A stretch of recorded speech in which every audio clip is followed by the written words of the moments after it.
sekarang ini semuanya serba tiba-tiba. Dan firman Tuhan sudah mengatakan bahwa segala sesuatu akan digoncangkan. Tentang berakhirnya pandemi ini tidak ada seorang pun yang tahu. Kita tidak bisa memaksa Tuhan harus menghentikan sekarang juga. Tapi kita harus yakin, saudaraku, bahwa sebagaimana firman Tuhan katakan bahwa Dia membuat segala sesuatu indah pada waktunya. Tuhan mau kita belajar percaya bahwa di tengah-tengah situasi yang sulit, Tuhan adalah Tuhan yang tetap pegang kendali atas kehidupan kita. Apapun keadaan yang terjadi, Tuhan Yesus ada bersama dengan kita. Tuhan yang pernah menolong kita di waktu yang lalu adalah Tuhan yang sama yang menolong kita di hari ini. Hasil akhir bukan di tangan corona. Hasil akhir tetap di tangan Yesus Kristus. Dialah Tuhan yang berdaulat. Dialah Tuhan yang tetap pegang kendali atas kehidupan kita.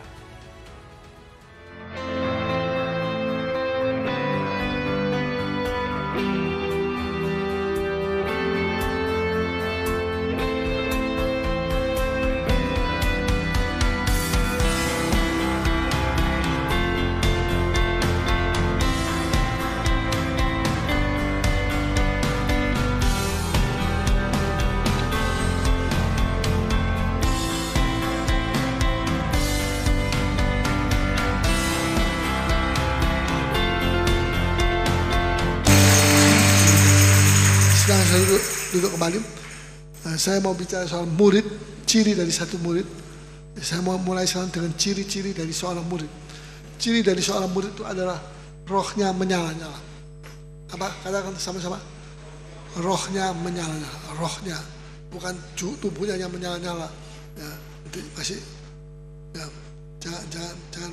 jangan hal-hal yang lain, tetapi rohnya menyala. Ya, Kisah Rasul 6 ayat 4, mari kita baca. Kisah Rasul 6 ayat 4. Dan supaya kami sendiri dapat memusatkan pikiran dalam kami doa dan pelayanan bisa firman. memusatkan pikiran kami dalam doa dan pelayanan firman. Pada waktu itu banyak pekerjaan, sehingga pekerjaannya tidak harus dilakukan oleh seorang rasul, itu juga dilakukan oleh rasul. Antara lain menghitung duit itu yang dipersembahkan oleh orang-orang di Yerusalem.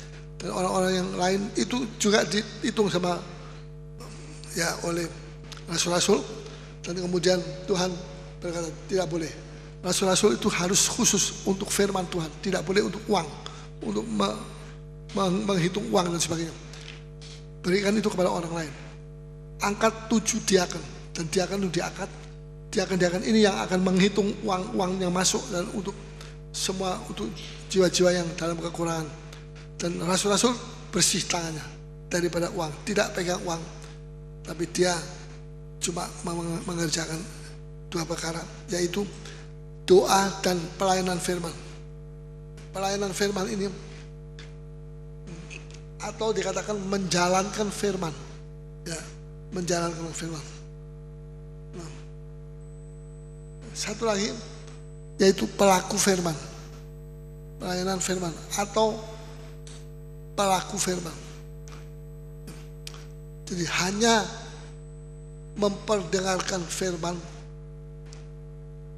Jadi tidak hanya memperdengarkan firman. Firman itu diperdengarkan setiap kali diperdengarkan, tapi juga harus diajarkan. Kedua, dilatih. Dilatih nanti bagaimana dilatih. Dan yang ketiga, dibimbing. Firman Tuhan ini tidak cuma diberitakan, tapi nanti satu saat akan dipakai untuk melatih saudara. Bagaimana saudara nanti dilatih jadi pembawa jiwa, ya. Dan bagaimana menurut firman Tuhan. Itu firman Tuhan yang pantas untuk memberikan pelajaran kepada kita. Ya. Dibimbing dan praktek firman. Nah, sekarang satu ayat lagi, Roma 12 ayat 11. Roma 12 ayat 11. Sudah tahu ya tadi, firman itu tidak cuma didengungkan, dikhotbahkan saja bagus, khotbah yang bagus, tapi diajarkan, dilatih, dan dibimbing. 3. Jadi sudah bagaimana firman Tuhan itu tidak cuma disampaikan kepada umat Tuhan dengan baik, dengan bagus, tapi juga harus diajarkan, terus dilatih. Bagaimana dilatihnya itu? Saya sudah membawa Alkitab, kemudian sudah ketemu dengan satu saudara, kemudian sudah dia tanya tentang Alkitab itu, sudah juga mesti bisa membuka Alkitab. Jangan Efesus dibuka di Perjanjian Lama, dan jangan kitab Kejadian dibuka di kitab Wahyu. Wah, ini Alfa dan Omega, salah ya. Nanti kita malu. Ini orang ini kok bisa baca Alkitab tapi salah ya, itunya salah. Jadi tidak harus kalau Perjanjian Lama ya mesti taruh di Perjanjian Lama, yang baru di Perjanjian Baru. Tidak boleh di Perjanjian Lama semua, juga tidak boleh di Perjanjian Baru semua. Ya, ada bagian-bagiannya, Perjanjian Lama sendiri, Perjanjian Baru sendiri. Dan itu mesti dijelaskan dan pelan-pelan sampai seluruh umat Tuhan itu bisa mengerti. Jadi diajarkan, dilatih dan dibimbing. Jadi itu tidak hanya diperdengarkan, firman Tuhan itu tidak cuma diperdengarkan, tetapi juga dilatih, diajar dan dibimbing. 1, 2, 3. Dilatih, diajar dan dibimbing. Dibimbingkan kepada kita. Soal ini pembimbing kita. Ini pembimbing kita. Firman Tuhan ini pembimbing kita. Kalau firman Tuhan ini jadi pembimbing kita, kita sudah tidak perlu firman lain dari manusia lain. Firman ini yang langsung dari Tuhan. Ini adalah pembimbing kita. Dalam Rom pasal 12 ayat 11, coba kita baca. Janganlah Rom 12 ayat 11. Janganlah hendaknya kerajinanmu kendor. Biarlah rohmu menyala-nyala dan layanilah Tuhan. Ya. Roma pasal yang ke 12 ayat 11. Ya. Demikian bunyinya. Janganlah hendaknya kerajinanmu kendor. Biarlah rohmu menyala-nyala dan layanilah Tuhan. 3 perkara ini harus ada pada saudara. Yang pertama apa? Kerajinanmu jangan kendor. Sampai di sini yang kendor. Ya, kendor, tahu kendor. Kendor itu seperti tali kalau diikat kuat-kuat tapi sekarang dikendorkan. Tidak mengikat lagi yang baik. Itu nanti kalau kena angin puting beliung bisa roboh dan sebagainya. Jadi itu tidak boleh. Ya, di sini dikatakan pasal yang ke berapa tadi? Pasalnya ke-12 ayat yang ke-11. Jangan engkau hendaknya kerajinanmu kendor, biarlah rohmu menyala-nyala dan layanilah Tuhan. Ya, 3 perkara ini harus ada pada kita. Diajar, dilatih dan dibimbing supaya bisa menjadi orang yang terampil untuk bisa mengucapkan firman Tuhan. Ya. Nah, Tuhan tidak memeriksa apa yang kita lakukan dengan baik-baik. Tuhan tidak memeriksa apa yang kita lakukan. Yang kita lakukan itu mungkin sudah benar, menurut firman Tuhan sudah benar. Tapi Tuhan memeriksa bagaimana cara kita melakukan. Bagaimana cara kita melakukan. Apakah sembarangan mau kita sendiri? Ya. Nah, ini kita akan periksa lebih dalam. Dengan roh apa? Sudah mau memeriksa firman Tuhan ini dengan roh apa? Dengan roh yang menyala-nyala atau dengan roh yang lain? Nah, jadi rohnya roh apa? Jangan kita selalu memakai roh. Oh, kita ini seperti di atas dan orang-orang yang lain itu di bawah kita. Kita ini seperti roh yang di atas. Kita cuma mau memeriksa sebelah bawah, yang di bawah. Tapi kita harus memeriksa juga diri kita dan juga orang-orang lain. Nah, dalam jemaat Efesus ada 9 perkara. Coba buka ya dalam itu kitab Wahyu pasal 2. Kitab Wahyu pasal 2 ayat 1 mulai di dalam ayat Wahyu 2 ayat yang ke 1 sampai dengan ayat 7. Di sini ada 9 hal yang baik yang diminta oleh Tuhan untuk dilakukan oleh jemaat yang tinggal di Efesus. Antara lain adalah ayat 2, aku tahu segala pekerjaanmu, baik jeripayamu maupun ketekunanmu. Jeripayamu aku tahu, kedua ketekunanmu aku tahu bahwa engkau tidak dapat tak sabar terhadap orang yang jahat, yang menipu dirinya. Bila saya ini orang dari orang jahat dari sini, orang yang ditakuti oleh orang lain dari mana-mana, tapi mereka sebenarnya bukan orang yang itu, orang yang penipu, mereka penipu, ya mereka penipu. Nah, jahat bahwa engkau telah mencobai mereka yang menyebut dirinya rasul. Mereka datang ke Efesus, mereka mengatakan, siapa kamu? Mereka bilang, saya ini rasul dari kota situ. Padahal tidak ada orang yang mengatakan mereka rasul. Mereka sudah bohong. Banyak orang pada saat itu menggunakan kerasulan itu sebagai kebohongan. Ya. Jadi kita mesti hati-hati kalau orang datang bilang saya ini rasul. Dan dulu apa tandanya saya rasul? Apa tandanya? Tandanya itu apa? Saya mesti bisa membaca. Apa? Buktinya apa? Rasul itu seorang yang punya kuasa yang luar biasa, bisa menyembuhkan orang sakit, bisa membangkitkan orang mati. Ya, bukan rasul biasa-biasa, bukan. Tetapi yang sebenarnya mereka itu bukan rasul, bahwa engkau telah mendapati mereka pendusta. Nah, ini zaman kita wahyu. Jadi engkau tetap sabar dan menderita oleh karena namaku. Engkau tetap sabar dan tetap menderita karena namaku. Ya. Dan engkau tidak mengenal lelah. Ini luar biasa. Karena harapannya kepada Tuhan tak pernah dia lelah. Ini ada beberapa pemuda-pemudi yang sungguh-sungguh dalam Tuhan. Namun demikian ayat 4, aku mencela engkau.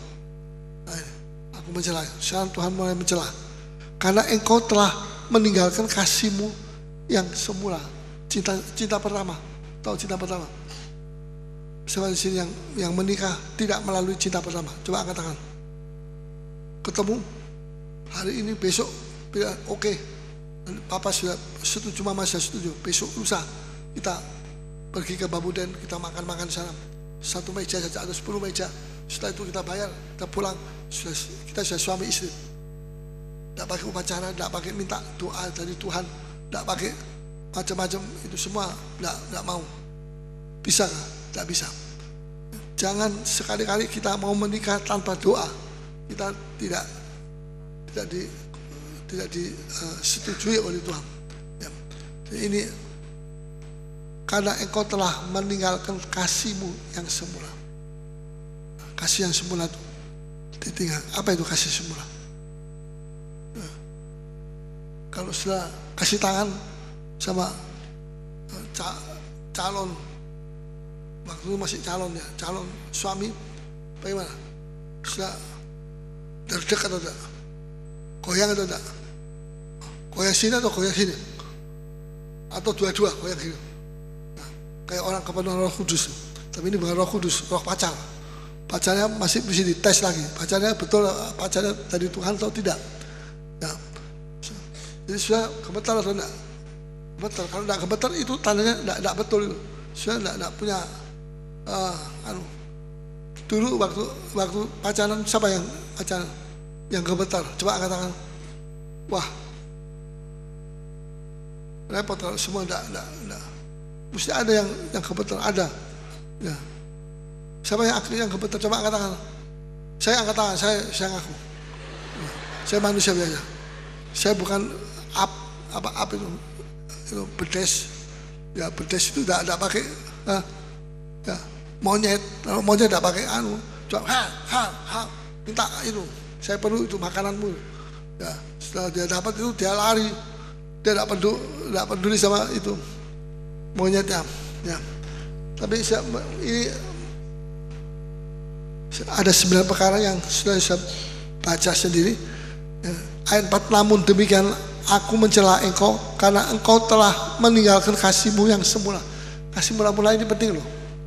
Kasih mula-mula ini pertama kali saudara ketemu sama dia dan sudah memandang kepada si lawan musuh, bukan musuh bebuyutan, musuh yang Dicinta itu ya, bukan musuh yang mau dibunuh, tapi yang dicinta. Nah, kemudian pada waktu itu ada 9 perkara yang baik. Allah berkenan. Ya. Nah, bukan apa yang mereka lakukan 9 hal itu sudah benar, tetapi bagaimana cara mereka melakukan. Jadi bukan bagaimana apa yang sudah lakukan, sudah lakukan yang benar mungkin. Misalnya ayat 2, aku tahu segala pekerjaanmu, 1, baik jeripayamu dalam Tuhan, sudah melayani Tuhan, sudah mesti belikan apa sesuatu untuk sekolah minggu, untuk apa saja, nah, jeripayamu, maupun ketekunanmu itu artinya ketekunan itu sesuatu yang sudah lakukan terus untuk Tuhan. Ya, ketekunan. Aku tahu bahwa engkau tidak dapat sabar terhadap orang-orang jahat. Kamu tidak bisa sabar terhadap orang jahat. Langsung kamu tahu ini Mesias palsu, ini Nabi palsu, terus langsung di get out. Terus kamu keluar, kamu jangan ada di Efesus. Ya, mereka mesti keluar dari Efesus. Bahwa engkau telah mencobai mereka yang menyebut dirinya rasul, sudah mencoba, dites. Nah, tidak betul ini. Ini bukan rasul. Kalau rasul tidak boleh. Masa rasul doanya cuma 1,5 jam? Bagaimana? Ya, anggota biasa itu bisa sampai 2-3 jam. Rasulnya cuma 1 jam, males sembahyang. Dan lebih banyak makan daripada puasa. Ya, ini bagaimana? Rasul kok begini? Jadi mereka dicurigai sama penatua-penatua di Efesus, jemaat Efesus, jemaat besar. Dan mereka semua punya mata yang jeli. Mereka memeriksa semua. Dan kemudian ayat yang ke-2 bagian B.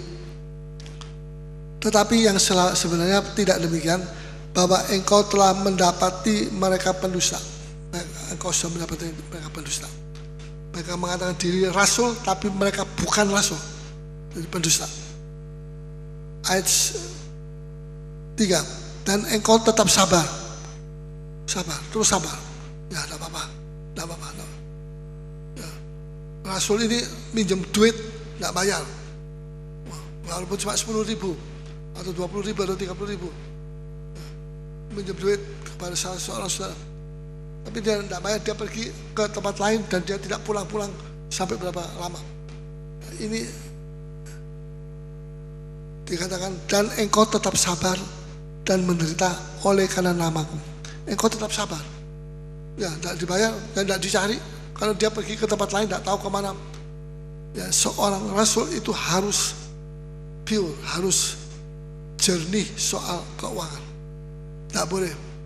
Wah, dia sudah pulang tadi pagi. Kapan kembali? Tidak tahu, tidak ngomong. Tapi dia bawa uang 10.000. Uang dari salah satu anak saya yang dia pinjam. Ini tidak benar. Kalau seorang rasul pakai uang saudara dan dia tidak mau kembali ke dulu, itu tak benar. Itu bukan rasul. Rasul itu tidak bisa seperti itu. Ya. Jadi namun demikian aku mencela engkau karena engkau telah meninggalkan kasihmu yang semula. Tuhan mencela kepada mereka, jemaat dari Efesus. Tidak semua jemaat Efesus, dia cuma beberapa gelintir saja. Karena mereka itu meninggalkan kasih yang semula. Ya, mereka meninggalkan kasih yang semula, kasih yang mula-mula itu mereka tinggalkan. Kemudian ayat 5, sebab itu ingatlah betapa dalamnya engkau telah jatuh. Wah, sudah dalam, jatuhnya ini dalam. Ini jangan dianggap ini perkara kecil. Kalau dia bukan rasul dan dia mengaku dirinya rasul, itu sudah satu kejatuhan yang dalam. Itu mesti diketuk, mesti diambil. Ya. Bertobatlah dan lakukanlah lagi apa yang semula engkau lakukan. Bertobatlah dan lakukan lagi. Dicari lagi yang jatuh masuk di dalam. Apa yang semula engkau lakukan, jika tidak demikian aku akan datang kepadamu dan aku akan mengambil kaki tianmu dari tempatnya. Jikalau engkau tidak bertobat. Ini dianggap tidak bertobat. Ada satu orang yang tidak bertobat. Kita mesti sadari. Tidak perlu kita curiga, tapi kita bisa lihat, kita bisa merasa. Kalau kita berhubungan dengan seorang yang mengatakan dirinya rasul itu suatu jabatan yang tinggi, yang paling tinggi dari 12, semua 12, jumlahnya 12. Ada rasul, ada nabi, ada macam-macam, penginjil, ada macam-macam. Ya. Tapi ini rasul ini yang paling tinggi. Jadi kita mesti bisa dipercaya seorang rasul itu tidak pernah menipu dan jujur dalam soal keuangan dan dalam soal pernikahan juga. Kalau dia tidak dipanggil Tuhan untuk menikah, dia tidak perlu menikah. Kalau dia dipanggil untuk menikah, ya silakan dia menikah, tapi menikah yang baik, yang benar. Jangan ini istrinya tidak tahu dari mana asalnya. Mungkin dari kutub utara atau kutub selatan, ya tidak tahu. Makanannya ya juga tidak tahu. Ya, artinya makanannya juga kita tidak mengerti bagaimana bisa begitu. Tapi ini tidak boleh terjadi. Saya lakukan segala sesuatu dengan roh menyala-nyala. Nah ini, coba kita mau baca dalam Roma pasal yang ke-13, pasal 12 ayat 11. Roma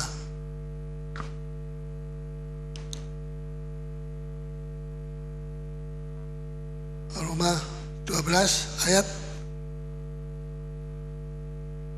10 sampai 11. Hendaklah kamu saling mengasihi sebagai saudara dan saling mendahului dalam memberi hormat. Saling mendahului dan mengasihi saudara bersaudara itu. Terus, janganlah hendaknya kerajinanmu kendor. Jangan kerajinanmu kendor. Pertama, kerajinanmu kendor. Jangan. Terus, kedua, biarlah rohmu menyala-nyala dan melayanilah Tuhan. Biar rohmu menyala-nyala, rohmu yang kedua harus menyala-nyala. Dan yang ketiga apa? Layanilah Tuhan. Itu tiga saja. Jadi 1, 3. Rohmu mesti kena rohmu, mesti kena kerajinanmu. Dan yang ketiga mesti kena pelayananmu. Pelayananmu bagaimana? Seorang rasul itu pelayanannya dia harus yang sungguh-sungguh. Jangan tidak hadir, tidak datang dan sebagainya. Kemudian kerajinanmu kendor. Ini kerajinanmu kendor. Seperti kalau gitar kendor itu suaranya bagaimana? Kalau suaranya kencang itu bagus. Ya, ting. Tapi kalau kendor, ting ting ting ting ting ting ting ting ting ting ting, sudah tidak jelas. Itu kendor. Jadi kalau orang mati bangkit tidak bisa tahu ini kendor suara apa. Suaranya orang mati tidak sama dengan suara orang hidup. Ya. Nah,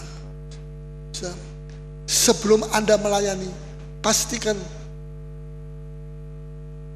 rohmu menyala-nyala. Ini tanda dari kasih mula-mula. Sebelum Anda melayani Tuhan lagi, pastikan rohmu menyala-nyala. Ini pasti, sudah mesti pasti. Saya menyala-nyala atau tidak. Kalau belum, jangan melayani dulu. Sudah mesti panasi dulu, panasi. Sebab nanti akan kalau sudah melayani Tuhan dan sudah tidak pegang janji Tuhan, sudah kena dilawan sama iblis, sudah nanti akan terkejut, sudah nanti marah, sudah nanti bisa tersinggung, sudah nanti bisa tersedat-sedat, sudah bisa jatuh dan sebagainya. Karena sudah tidak bisa tahan melawan orang yang menyerang sudah. Jadi ini penting sekali. Ya, kerajinanmu jangan kendor. Rohmu harus menyala-nyala dan layanilah Tuhan dengan sesuatu yang baru. Ya. Nah, sudah di Australia, saya pernah pergi ke Australia beberapa kali. Nah, waktu itu saya ikut menghadiri wisuda dari Andrew, anak kami itu. Di sana dia 2 tahun. Ya. Dan waktu saya masuk di gerejanya itu sore hari, mereka diadakan upacara untuk wisuda. Dan kemudian ada satu anak kecil, dia menjatuhkan satu piring apa saya tidak tahu, jatuh, bram. digendong sama ibunya, dan juga bukan cuma dia menjatuhkan satu piring, tapi dia juga menjatuhkan ini kelengkapan kencing buat anak kecil. Itu jatuh, jadi kencingnya jatuh semua di bawah. Kemudian ada satu orang yang jadi yang memberikan tanda-tanda supaya secepatnya siapa yang punya tugas untuk memperbaiki, ngepel, mengerikan dan sebagainya. Kemudian ketemu orang itu ada, terus dikasih tahu ini kamu pel di sini. Dia mau pel. Dia orang laki, dia pakai stok yang panjang, dan pelnya itu di bawahnya itu berdiri seperti gabus begitu, ya, lebar. Sudah itu dia pel. Saya bilang, wah ini luar biasa. Memang kita tidak bisa meniru semua, tapi ada hal-hal yang kita bisa baik untuk kita tiru. Mereka tidak ada gengsi, mereka bersihkan dengan betul-betul sampai bersih, dan tidak ada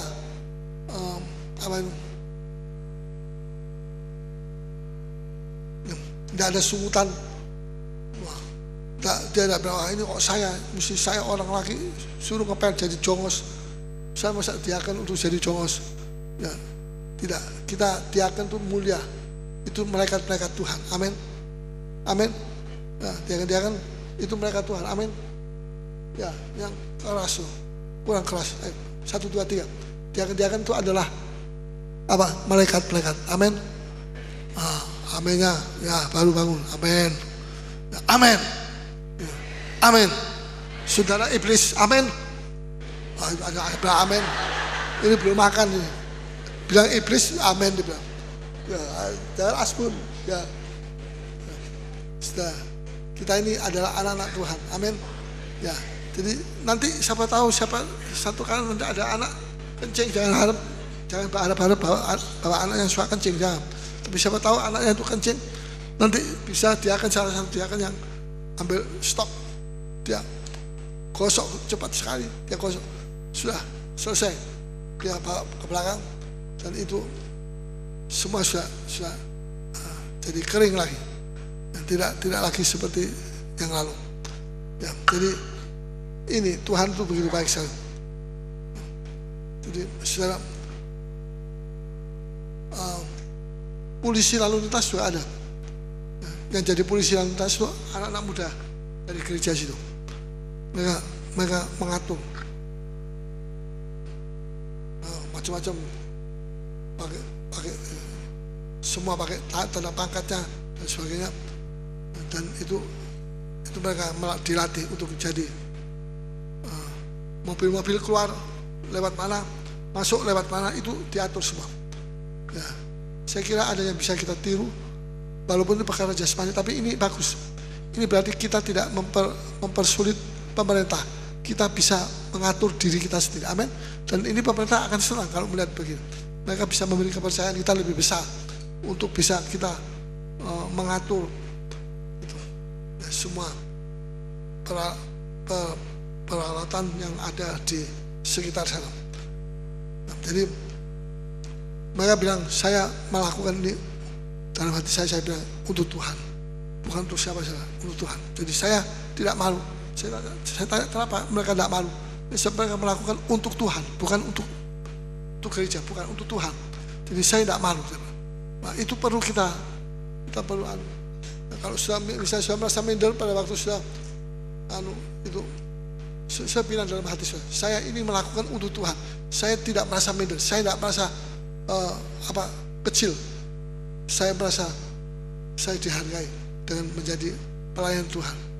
Luar biasa. Itu pekerjaan malaikat kalau di sorga. Amin. Amin. Ya, amin. Terus, ya, roh menyala-nyala, itu penuh semangat. Kenapa? Saya bicara soal semangat. Semangat saudara harus menyala-nyala. Seorang murid itu harus semangatnya menyala-nyala. Kenapa? Karena saya mau lontarkan pertanyaan, ya. Kenapa dalam perang dunia yang lalu ini Vietnam itu bisa menang atas Amerika? Kenapa? Padahal Vietnam tidak punya senjata. Senjatanya apa? Senjatanya cuma itu senjata dari Amerika yang dia rebut, itu yang dia pakai jadi senjata, tapi tidak punya senjata sendiri. Ya, tapi Amerika punya senjata-senjata yang bagus. Vietnam tidak punya senjata yang bagus, tapi Vietnam bisa pakai itu senjata-senjata dan dia menang melawan Amerika. Kenapa Indochina bisa menang melawan Amerika? Padahal perang pada waktu mereka perang tidak pernah Indochina itu menang, tidak pernah. Selalu dia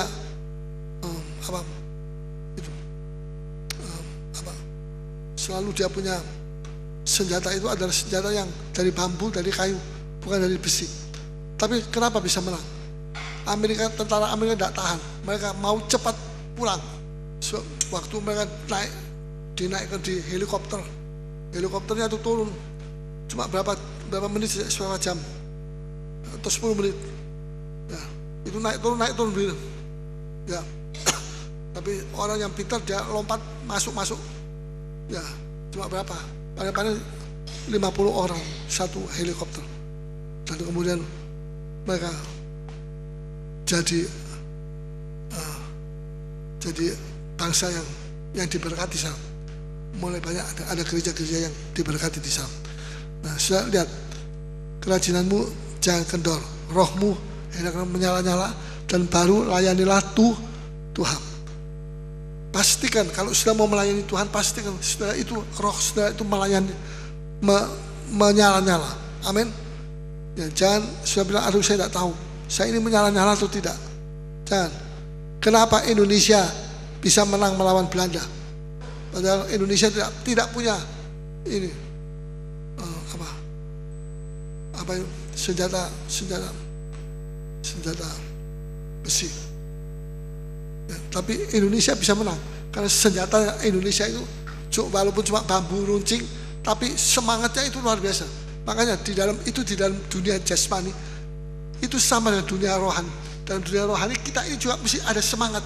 Percuma sudah mau bersaksi, sudah mau membawa jiwa, mau bersaksi dan apa saja, kalau sudah tidak punya kesaksian yang semangat. Semangat itu penting. Semangat itu satu hal, itu roh. Itu roh, semangat itu satu roh. Ada anak Tuhan yang tidak semangat, itu rohnya sudah luntur, sudah kering. Tapi ini perlu semangat. Ya, gereja Pantekosta itu namanya Pantekosta itu nama Roh Kudus. Roh Kudus itu semangat. Dia itu memberi semangat kepada kita.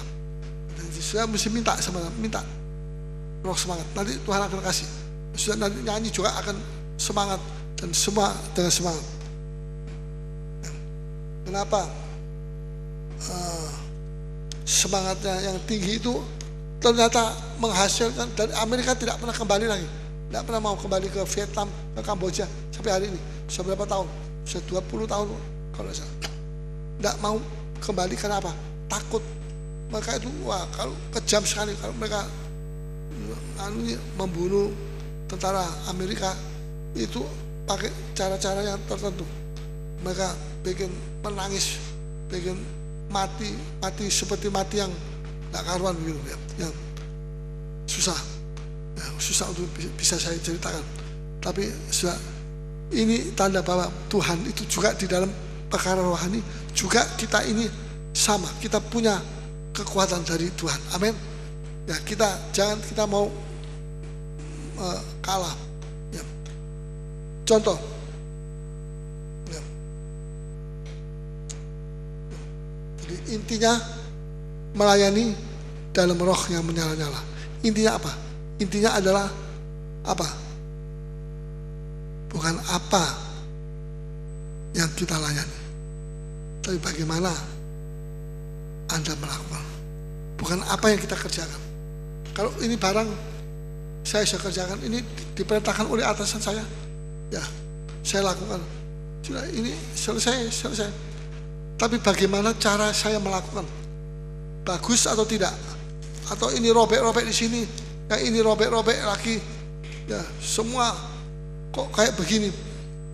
Nah ini lebih penting, bagaimana kita melakukannya dengan roh yang apa, roh yang menyala-nyala atau roh yang tidak menyala-nyala itu.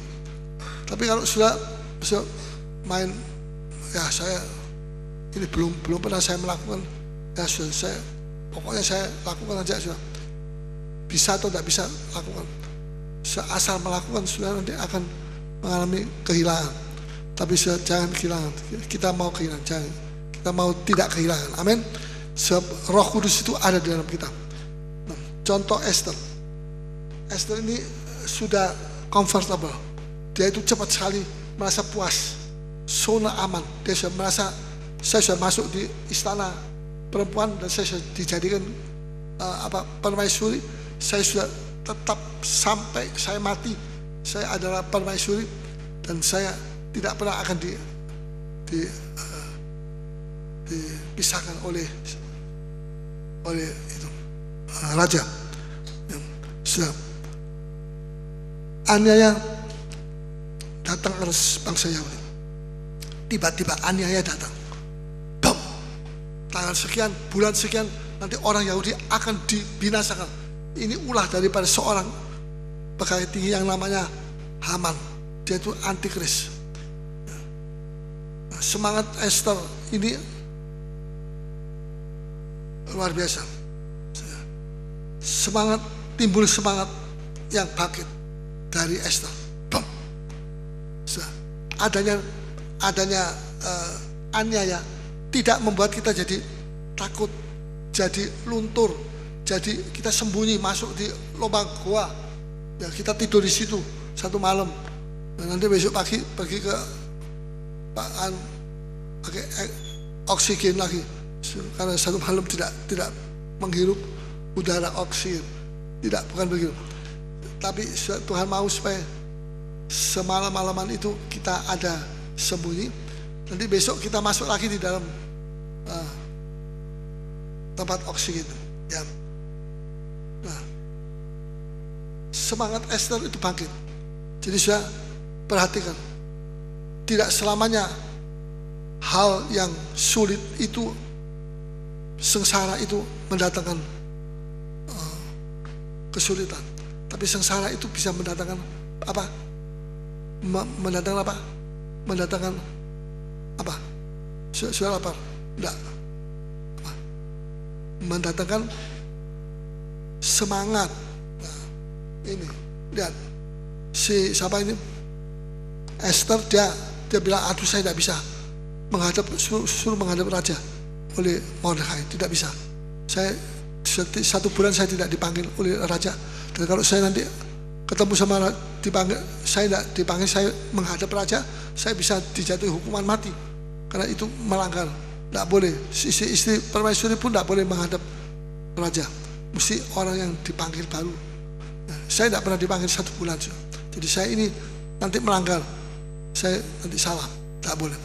Tapi dia bilang, ya siapa tahu ini kasih karunia Tuhan buat saya. Oke, saya nanti akan menghadap. Dan akhirnya dia menghadap. Nah, sudah bisa baca di rumah. Semangat Esther itu luar biasa. Semangat untuk berkorban, bahkan semangat untuk mati. Untuk mati, dia rela. Tadi dia bilang, aduh jangan saya pergi menghadap raja, saya nanti dihukum mati. Dia takut mati. Kemudian Mordekai bilang, jangan kamu pikir bahwa kamu diluputkan Tuhan dari kematian, kamu juga akan dihukum mati. Kalau kamu menghadap sama raja, tidak menghadap raja, kamu juga kena. Sebab kamu adalah orang Yahudi, kamu juga harus mati. Tapi pada waktu dia sendiri dapat surat itu, dia bilang, ini luar biasa, ini kok saya dikasih surat. Dan raja bilang, panggil, kamu dipanggil tanggal sekian, bulan sekian, menghadap raja. Nah, apa yang terjadi? Apa saja yang dilemparkan? Ya, masalahnya ada tantangan atau tidak ada tantangan? Ada tantangan? Ada. Sudah ada tantangan? Ada. Masalahnya ada semangat menyala-nyala atau tidak ada semangat. Nah. Ya, kalau saya pergi ke Malino, dulu saya pernah pergi Malino. Ya. Kemudian bawa anak-anak muda, bikin api unggun. Semua yang kayu atau apa sejak barang yang mudah terbakar itu, kalau dilemparkan dia terbakar dan membuat api itu, api unggun itu kalau sudah mau mati menjadi lebih besar, sehingga tidak pernah mati, terus dia menyala terus. Jadi bukannya memadamkan api, adanya aniaya nanti akhir zaman setelah nanti Antikristus datang masuk di Indonesia juga, adanya aniaya itu tidak akan memadamkan api, tapi membuat api Roh Kudus menyala-nyala lebih hebat, lebih dahsyat. Amin. Ya, dan kita akan menghadap zaman itu, zaman yang luar biasa. Ya. Nah, roh yang rela. Coba kita baca Mazmur 51 ayat 14. Roh yang rela. Ya. 51 ayat 14. Ya. Sudah? Bangkitkanlah. Oh. Apa? Mazmur 51 ayat 14. Bangkitkanlah kembali padaku kegirangan karena selamat yang daripadamu. Bangkitkan kembali. Suruh bangkitkan kembali. Tuhan minta supaya Daud dibangkitkan kembali dari semangatnya. Terus? Dan lengkapilah aku dengan roh yang rela. Buktikan kembali kepadaku. Bangkitkanlah kegirangan karena selamat yang daripadamu. Dan kena lengkapilah aku dengan roh yang rela. Roh yang rela. Mau roh yang rela? Di mana roh yang rela itu? Ada. Di sana roh yang menyala-nyala itu ada. Dan ciri roh yang rela, yang tidak rela, ya, yaitu malas, ogah-ogahan, seperti mau, tidak mau, mau pergi, tidak mau, disuruh ambil barang di sini, di situ, tidak mau, sebentar mau, sebentar tidak mau. Ya. Nah, jadi sudah orang yang demikian tidak akan mengalami damai sejahtera dan sukacita. Intinya saya kembali selalu kepada intinya, yaitu bukan apa yang kita lakukan, tapi bagaimana yang kita lakukan, bagaimana yang kita lakukan, bagaimana yang seharusnya kita layani. Jadi jangan apa saya sudah lakukan itu semua, tapi kamu melakukan tidak dengan api yang menyala-nyala, dengan semangat yang menyala, tidak. Kamu melakukan itu dengan sembarangan, tidak dengan segenap hati. Jadi Tuhan tidak mau melihat itu. Tuhan tidak melihat apa yang kita lakukan, tapi bagaimana kita lakukan. Amin. Bagaimana sudah nyanyi, bukan asal sudah nyanyi, asal nyanyi, tepuk tangan, sebentar tepuk sini, sebentar tepuk sini, sebentar tepuk sini, sebentar tepuk mulutnya, tepuk. Ya, tidak betul. Jangan asal menyanyi, tapi bagaimana saudara menyanyi. Ya, jangan asal saudara suara 3, tapi suaranya rendah. Itu suara 3 mesti tinggi, tidak boleh rendah. Jadi itu mesti ada. Ya, kalau saudara punya roh menyala-nyala, saudara akan dibuat, saudara tidak akan bosan dan jemu. Tidak bosan dan jemu. Katakan sama-sama, tidak bosan dan jemu. Ya, keras 1, 2, 3. Tidak bosan dan jemu. Lagi sekali, tidak bosan dan jemu. Nah ini Tuhan mau. Jangan kita melayani Tuhan ya dengan bosan-bosan, dengan jemu. Kita seperti ogah-ogahan. Apa itu kasih semula? Apa? Kasih semula itu ingat pertama kali Anda dibaptis dalam air. Itu. Pertama kali Anda dibaptis di dalam Roh Kudus. Itu waktu saya dibaptis Roh Kudus, saya di Surabaya tahun 58. Itu saya masih umur 14. Saya tidak bisa tidur. Mulut saya ini selalu penuh dengan kemuliaan Tuhan. Saya memuji Tuhan terus. Dan besok pagi jam 4 pagi saya sudah bangun, saya sudah sembahyang, berlutut sendiri di dalam kamar. Ya, di rumah yang besar itu dari papa saya juga dipakai untuk menjadi gereja. Dan saya berdoa itu. Kemudian keponakan-keponakan saya semua ikut bangun dan mereka berada di sekeliling saya. Dan saya ini seperti jadi pendetanya dan saya pimpin mereka di dalam roh Tuhan yang luar biasa. Ya. Nah, pada waktu itu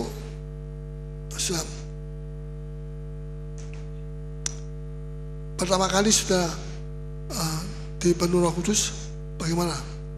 Sudah luar biasa. Mama saya dia cerita waktu dia dipenuhi Roh Kudus itu, dia itu mesti masak orang kuno ya, mesti masak, mesti bisa masak. Kalau wanita-wanita sekarang tidak usah pintar masak, tidak apa-apa. Tapi kalau wanita yang dulu mesti pintar masak. Sebab nanti kalau nanti tidak dimaui sama bagian pengantin laki-lakinya. Yang mau pintar masak, pintar bisa ceng pakai ceng gitu ya sudah. Nah jadi itu Tuhan mau supaya kita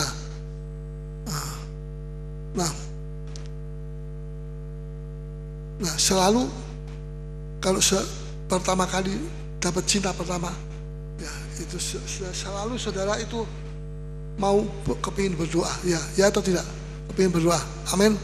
Tidak kepingin marah, tidak pernah marah lagi. Hubungan intim dengan Tuhan, selalu kepingin hubungan intim sama Tuhan. Selalu mau bahasa roh dengan Tuhan. Ya, ke gereja, ya, selalu kepingin ke gereja. Hari Minggu itu ditunggu-tunggu, kok lama ya hari Minggu kok tidak sampai-sampai. Ini kok sudah dekat sekali hari Minggu, tapi saya kepingin secepatnya ini hari Minggu saya bisa pergi ke gereja, ya. Bersaksi, bawa jiwa-jiwa, selalu sudah pergi kemana-mana bawa saksi, bawa jiwa dan juga bersaksi, ya. Nah, kemudian juga saudara jam 4 sore sudah bangun berdoa bahasa roh dan sudah mulai mandi pergi gereja, tidak terlambat, tidak pernah terlambat. Selalu sudah standby di muka sana, tak terlambat. Memang itu sudah begitu Tuhan tuh mau memberikan kasih mula-mula. Suka baca Alkitab. Nah, apa semua ini sampai sekarang kita masih melakukan? Suka sembahyang, suka menyanyi, memuji Tuhan, suka bawa jiwa-jiwa, suka besuk jiwa-jiwa, konco-konconya, ya. Apakah jam 4 sore masih suka sembahyang? Pagi jam 4 pagi pernah sembahyang. Nah, apa sudah sampai sekarang masih terus melakukan itu? Itu penting. Itu tanda bahwa sudah masih dalam kasih mula-mula.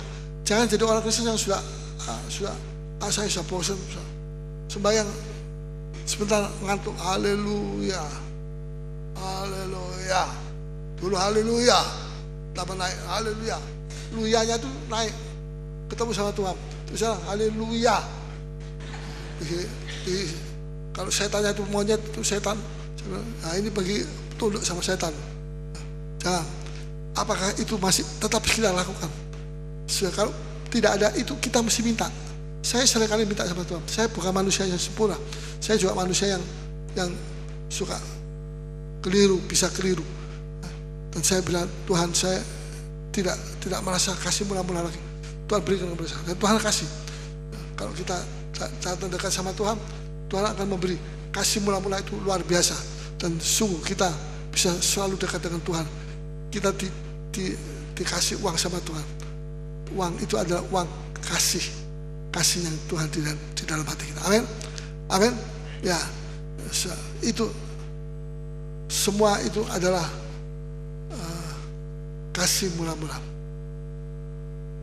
Sekarang satu lagi, roh menyala-nyala. Artinya tidak bersungut-sungut. Ini roh menyala-nyala ini apa? Saya mau jelasin roh menyala-nyala itu tadi apa? Roh yang rela. Tidak dipaksa. Jadi kalau saya dipaksa, saya kok dipaksa-paksa ya? Pergi gereja kok saya dipaksa? Saya suruh besuk, saya kok dipaksa? Ya, tidak, itu salah.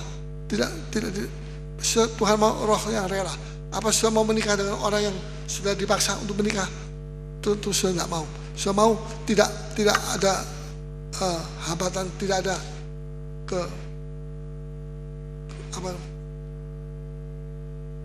tidak ada paksaan, betul? Ya, betul. Ada paksaan? Mau menikah dengan orang yang dipaksa? Nggak mau. Mesti sendiri mau. Ya. Nah, sekarang yang kedua tadi bosan jemu. Roh menyala-nyala itu roh yang tidak bosan dan jemu. Sekarang yang ketiga, roh yang menyala-nyala itu adalah roh tidak bersungut-sungut. Nah, kalau kita punya roh menyala-nyala, kita tidak bersungut-sungut. Sekalipun kita punya 1001 macam alasan untuk bersungut-sungut. Mengapa? Karena kita menjadi bagian dari persoalan.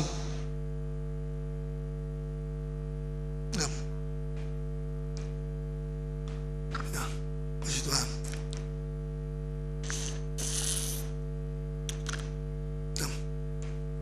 Nah, sudah menjadi penyebab,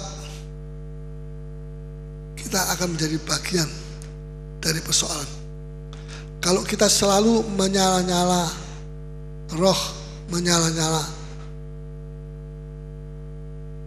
kita tidak bersungut-sungut sekalipun kita punya 1001 alasan untuk bersungut-sungut.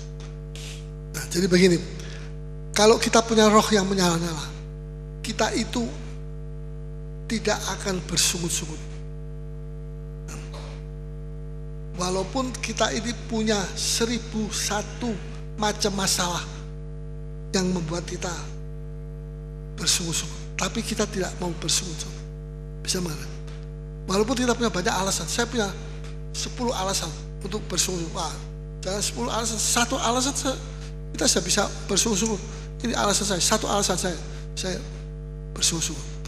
Tapi kalau saudara itu penuh dengan Roh Kudus, roh sudah menyala, tidak bersungut-sungut.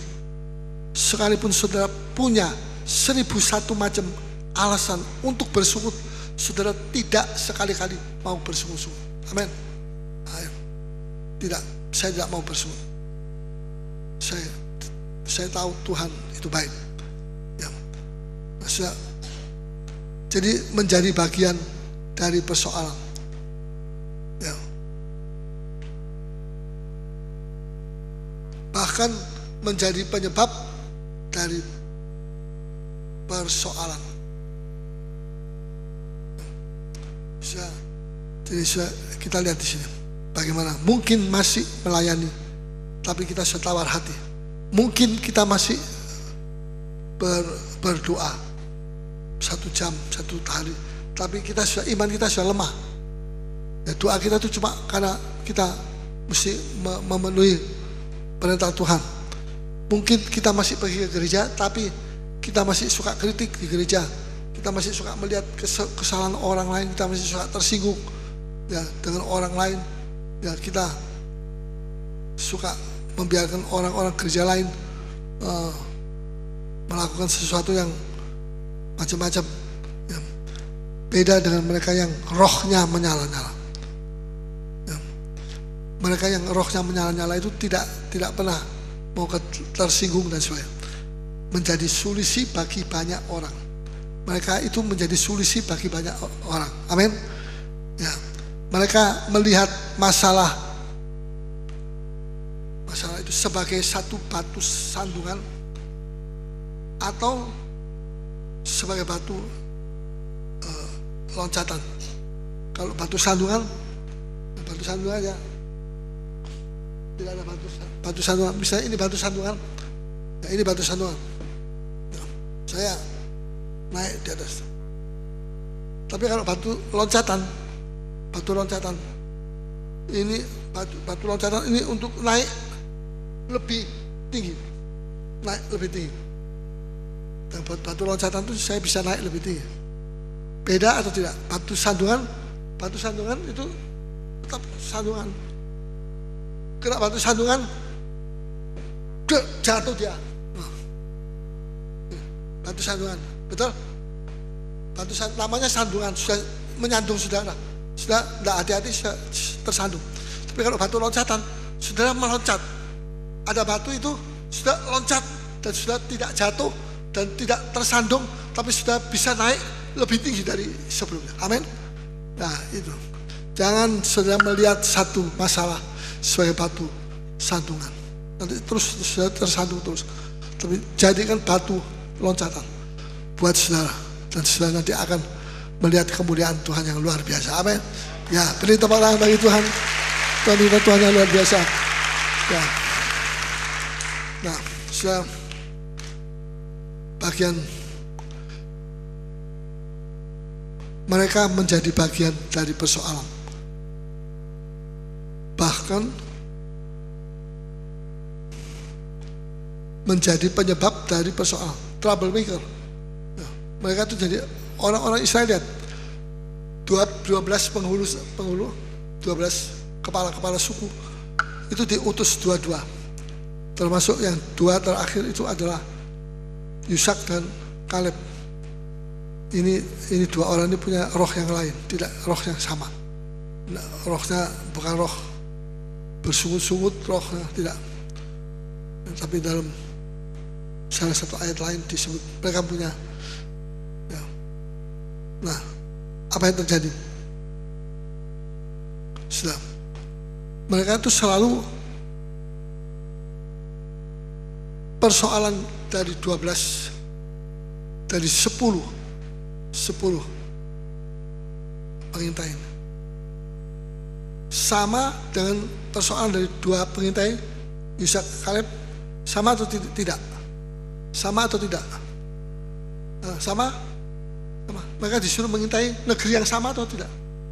Atau negeri yang lain? Negeri yang sama toh. Jadi persoalan yang mereka hadapi tiap 2 orang dari 10 orang itu sama dengan 2 orang terakhir yang 11 dan 12. Sama? Sama. Ya tidak sama apa? Imannya. Terus responnya. Respon itu artinya apa? Respon ya respon. Apa?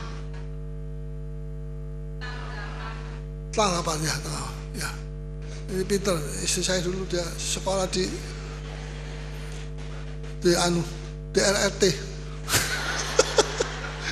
dia bisa sedikit bahasa China. Ya, kalau saya tidak bisa. Biar diputar-putar China-nya, saya lain. China dari Surabaya. Ya. Jadi bagian sampai di mana tadi?